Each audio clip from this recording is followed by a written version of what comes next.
Hello everyone, here I am coming up with the another series called Excel shortcuts. Without wasting much time, let's get started.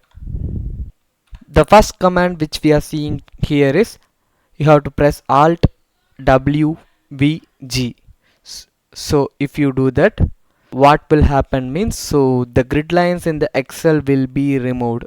So this will be useful for some of the cases. So if it is useful for you, you can do that.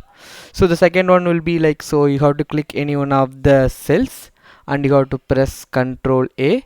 So and then you have to right click and you can remove the hyperlink. So if you're copying anything from the browser from the internet, so it will be like that. So after that, if you want to make it aligned, so you can go ahead with the alignments. So you can do these things, so it will be easier.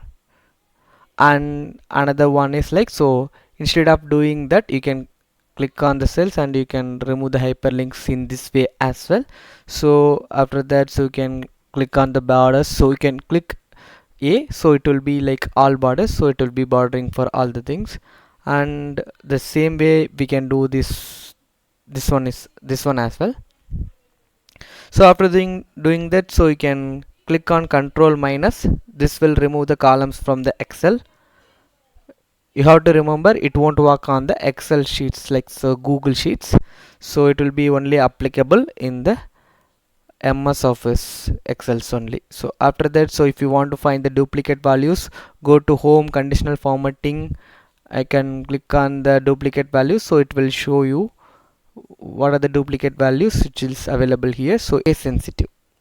So if you see here, so this is not at all properly aligned, so we are going to align this one. So like, so you can click on the edge of the Excel file and you can click and double click, it will be aligned, and you can click Ctrl A and you can do the formatting with respect to the borderings and you can make it a center alignment. So after that, you can coloring the cells with, if you are doing that, the file will be looking more attractive and it's readable. So thanks for watching, so we will see in the next video.